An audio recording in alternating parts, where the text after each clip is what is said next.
जय श्री राम दोस्तों। उस रात अचानक धीमी धीमी बारिश होने लगी थी। आहान जॉब से घर आते वक्त रास्ते में एक छोटी चाय की दुकान पर चाय की एक चुस्की लेने के लिए रुका था। उसने अपनी नई बाइक दुकान के ठीक सामने पार्क की थी, जहां छत थी, ताकि बारिश में बाइक भीगे नहीं। फिर वहाँ चाय के प्याले से चुस्कियाँ लेते हुए अपनी नई बाइक को बड़े प्यार से देख रहा था। तभी उसके उदास मन में एक ख्याल कूद पड़ा, मुझे नौकरी मिल गई, मैंने नई बाइक भी खरीद ली, पर इस बाइक के पीछे बैठने वाली अभी तक नहीं मिली। वहाँ अगर मिल जाए तो मुझ जैसे अकेले रहने वाले अनाथ की जिंदगी में बहर आ जाए। तभी अचानक बारिश में भीगते हुए एक लड़की उस दुकान में आई और आहान की बाइक के पास खड़ी हो गई। उसने बाइक की पिछली सीट पर अपना बैग रखा और अपनी भीगी ओढ़नी से बारिश का पानी निचोड़ने लगी। उस लड़की ने लाल रंग की सलवार कमीज पहनी थी और उस पर एक सुंदर सी नक्काशी वाली ओढ़नी थी। उसे देखकर आहान की धड़कनें मानो कुछ देर के लिए रुक सी गई थी। वहाँ उसकी तरफ ही देखे जा रहा था। बारिश में भीगे हुए उसके काले घने बाल ऐसे लग रहे थे कि मानो रेशम के धागे हो। वहाँ बाइक के आईने देखते हुए खुद को संवारने में लगी थी। उसे आसपास की दुनिया का जरा भी ख्याल नहीं थी।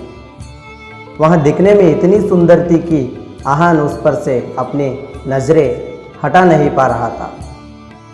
आखिर में लड़की ने बैग में से एक बिंदी निकाली और बाइक के आईने में देखते हुए धीरे से अपने माथे पर लगा दी। आहान ने उस लड़की के साथ बात करने का मन बना लिया था। तब तक बारिश भी रुक चुकी थी। आहान ने जल्दी जल्दी चाय का कप रखा और छोटू को पैसे दे दिए ताकि वहाँ सुंदरी कहीं निकल न जाए और वहाँ उससे बात कर सके। पर तभी आहान के कानों पर भारी आवाज़ पड़ी।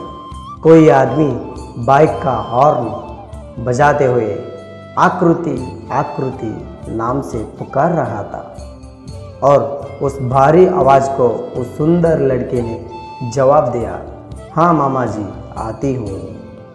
और वहाँ बैग उठाकर दौड़ते हुए उस बाइक के पीछे जाकर बैठ गई और वहाँ से चली गई।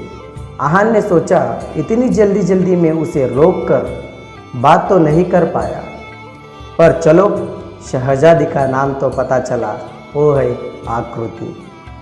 आकृति के ख्यालों में उस रात आहान को नींद नहीं आ रही थी, इसलिए वहाँ सुबह लेट उठा और ऑफिस भी लेट पहुंचा। इस वजह से बॉस ने भी उसे 2-4 ताने मार ही दिया, पर वहाँ भी उसने मन ही मन हंसते हुए सुन लिया, क्योंकि उसे बॉस में भी उसकी प्रेमिका आकृति नज़र आ रही थी। हाँ, जैसे फिल्मों में होता है ना, वैसे ही।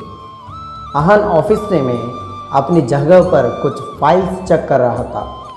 तभी अचानक से उसकी किस्मत के सितारे चमक गए और उसके दिल की मुराद पूरी हो गई, क्योंकि उसके बगल वाली खाली जगह पर आकृति आकर बैठ गई। आहान को समझ में नहीं आ रहा था कि यहाँ सपना है या सच। पर उसी वक्त सीनियर ऑफिसर माथुर साहब आए और बोले, आहान, ये तुम्हारे बगल बैठी हुई लड़की आज से नीरज की जगह संभालेगी। आज कंपनी में इनका पहला दिन है, तुम दोनों आपस में परिचय कर लो, मुझे तत्काल कहीं बाहर जाना है। इतना कहकर माथुर साहब ने जल्दी जल्दी में निकल गया।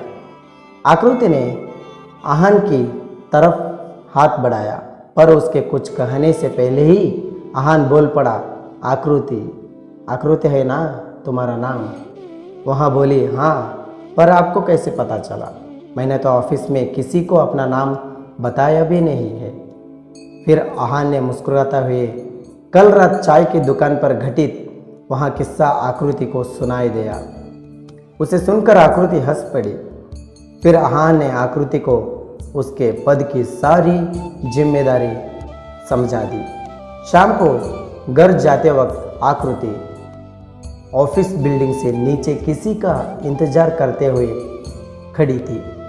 उसे देखकर आहान अपनी बाइक लेकर उसके पास आकर रुका और पूछा, किसका इंतजार कर रहे हो? आकृति ने कहा, मेरी सहेली मुझे लेने आ रही है। आहान ने कुछ देर उसके साथ खड़े रहकर बातें की और बाद में वहाँ से चला गया। वहाँ पहले ही दिन आकृति को कुछ बोल नहीं पाया। उसी तरह दिन गुजरने लगे।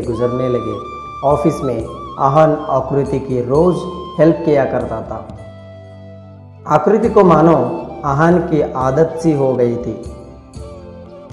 वहाँ दोनों साथ में ही चाय पीते, लंच करते। आहान के ध्यान में हमेशा आकृति ही रहने लगी थी।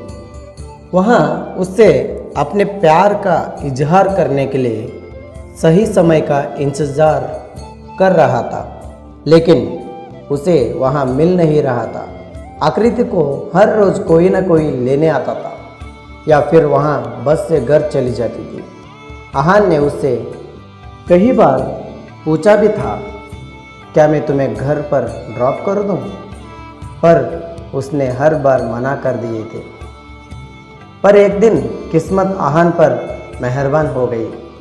आहान की शिफ्ट 1 घंटा बढ़ा दी गई थी, इसलिए वहाँ ऑफिस से लेट बाहर निकला और नीचे देखा तो आकृति रोज की तरह ऑफिस से समय पर निकल चुकी थी, पर वहाँ अभी भी ऑफिस के सामने वाले बस स्टॉप पर खड़ी थी। वहाँ पर ना बस आई थी, ना उसकी कोई दोस्त उसे लेने आई थी। आहान ने फटाफट बाइक निकाली और उसके पास जाकर खड़ा हुआ और बोलो, अब तो चलो। फिर आकृति भी मुस्कुराते हुए बाइक के पीछे आकर बैठ गई और जब उसने आहान के दाहिने कंधे पर हाथ रखा। दोस्तों, इस वक्त तो आहान ने उसका प्यार का इजहार करेगा या नहीं करेगा, इसका अगला एपिसोड में देखेंगे। आहान और आकृति का प्यार का इजहार को। इस वीडियो अच्छा लगा तो लाइक करो, सब्सक्राइब करो, कमेंट करो। फिर मिलेंगे। जय श्री राम।